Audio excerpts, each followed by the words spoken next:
चंद्रमौली की उम्र मात्र 3 वर्ष की थी तभी उसके माता पिता परलोक सिधार गए। बेचारा बालक चंद्रमौली अनाथ हो गया। पर कहते हैं ना, जिसका कोई नहीं होता उसके भगवान होते हैं, जिसका कोई सहारा नहीं होता उसका सहारा भगवान होते हैं। भगवान तो अनाथों के नाथ हैं, फिर सर्वव्यापी सर्वशक्तिशाली भगवान के होते हुए भला कोई अनाथ कैसे हो सकता है। शरीर को जन्म देने वाले माता पिता नहीं रहे तो क्या हुआ, परब्रह्म परमेश्वर तो सबके पिता हैं, तभी तो वे परम पिता कहलाते हैं। वो भगवान परमेश्वर तो सर्वत्र व्याप्त है। सो अनाथ चंद्रमौली का लालन पालन भगवान की कृपा से बड़े प्रेम से होने लगा। प्रभु प्रेरणा से विमला नाम की एक निसंतान स्त्री को चंद्रमौली पर बड़ी दया आई और वह अपने पुत्र की भांति बड़े प्रेम से उस बालक का पालन पोषण करने लगी। विमला भगवान सूर्य को अपना आराध्य मानती थी। वह बड़े भक्ति भाव से भगवान सूर्य की नित्य उपासना करती थी। वह अपने गुरु के निर्देशानुसार नित्य गायत्री महामंत्र का जप भी किया करती थी। वह संध्या वंदन में नित्य उदयमान सूर्य का ध्यान करते हुए गायत्री मंत्र का जप करती थी। नित्य यज्ञ व शास्त्रों का स्वाध्याय करती थी। इस प्रकार नित्य संध्या वंदन, ध्यान, यज्ञ, स्तुति पाठ, स्वाध्याय आदि होते रहने से घर का वातावरण बड़ा ही दिव्य, पवित्र, सुगंधित और आध्यात्मिक हो चला था। उस दिव्य वातावरण में चंद्रमौली का पालन पोषण होने लगा। 10 वर्ष की आयु में धर्मपरायणा विमला ने एक वेदज्ञ व गायत्री महाविद्या के मर्मज्ञ संत के द्वारा एक दिव्य तीर्थ में जाकर चंद्रमौली का यज्ञोपवीत संस्कार संपन्न कराया व गायत्री मंत्र की दीक्षा भी प्रदान करवाई। यज्ञोपवीत संस्कार के समय बालक को गायत्री मंत्र का सविस्तार महत्व बताते हुए संत प्रवर ने कहा, वत्स, ब्रह्म प्राप्ति ही मानव जीवन का परम लक्ष्य है और जो नियम और संयम पूर्वक नित्य गायत्री मंत्र का जप करता है उसके लिए ब्रह्म साक्षात्कार का द्वार अवश्य ही खुल जाता है। गायत्री मंत्र जप करते समय साधक जब उस दिव्य तेजस्वी ब्रह्मा का ध्यान करता है तब उसकी बुद्धि पवित्र होती है और बुद्धि पवित्र होने से साधक सत्कर्म करने को प्रेरित होता है, वह सन्मार्ग में प्रेरित होता है और फलस्वरूप वह भौतिक समृद्धि भी प्राप्त करता है और ब्रह्म प्राप्ति, ब्रह्म सुख भी प्राप्त कर लेता है। इसलिए गायत्री महामंत्र को वह सभी मंत्रों का मुकुटमणि भी कहा गया है। वेदों का सार गायत्री ही है। वे फिर बोले, वत्स चंद्रमौली, ब्रह्म गायत्री हैं और गायत्री ही ब्रह्मा है।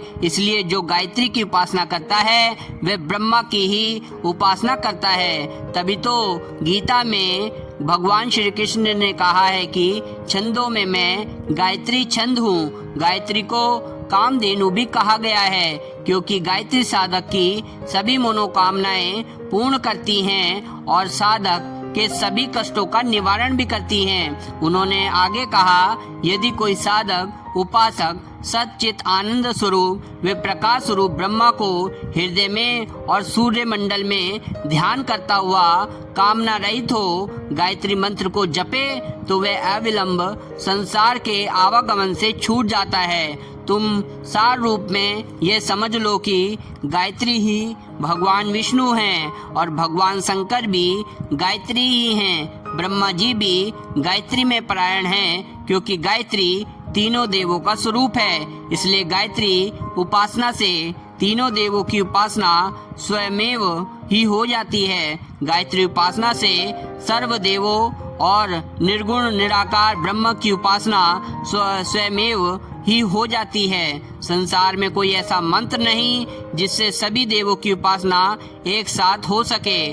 वह मंत्र मात्र गायत्री मंत्र ही है, इसलिए उसे सार्वभौम मंत्र कहा गया है। इस प्रकार गायत्री मंत्र में दीक्षित होकर चंद्रमौली अपनी माँ के साथ घर लौटा और अपने गुरु के निर्देशानुसार गायत्री उपासना में अनन्य श्रद्धा, भक्ति व प्राणपण से जुट गया।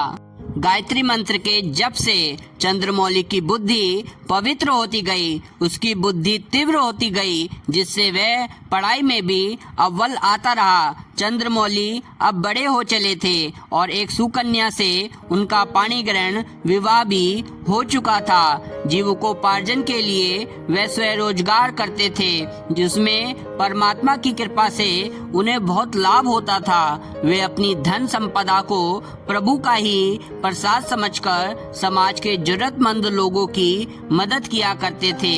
वे वर्ष में एक बार सपरिवार तीर्थ यात्रा भी कर आते थे। अब चंद्रमौली 60 वर्ष के हो गए थे।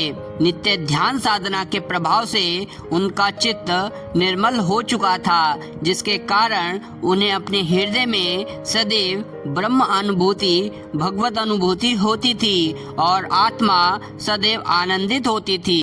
भगवान भास्कर चंद्रमौली को अपने हृदय कमल पर ही आसीन होते दिखाई पड़ने लगे। हृदय कमल पर भगवान भास्कर के आसीन होते ही उनका हृदय दिव्य प्रकाश से जगमगा गया। भगवान के इस अनुग्रह को देखकर चंद्रमौली की आंखें प्रेम अश्रु से छलछला आई। उन्होंने अपने हृदय में और बाहर अपने सामने खड़े भगवान को साष्टांग नमस्कार किया और विविध मंत्रों से कंठ से उनका स्तुति गान करने लगे। भगवान का स्पर्श पाते ही चंद्रमौली का पूरा शरीर ही प्रकाश शरीर में परिणत हो गया। प्रकाश शरीर में परिणत होते ही उन्हें अतिशय आनंद की अनुभूति हुई। भगवत प्रेरणा से चंद्रमौली अपने गृहस्थ जीवन की जिम्मेदारियों से मुक्त होकर घर की जिम्मेदारियों को अपने पुत्रों को सौंपकर जन जन में गायत्री उपासना का प्रचार करने लगे और औरों के लिए भी भगवत प्राप्ति का मार्ग प्रशस्त करने में प्राणपण से जुट गए। अब जन जन में भगवत भक्ति का प्रचार करना ही उनके जीवन का ध्येय बन गया था। इस प्रकार गायत्री उपासना से चंद्रमौली का जीवन धन्य हो गया। गायत्री उपासना से उन्हें ब्रह्म सुख व भौतिक सुख भी प्राप्त हुए।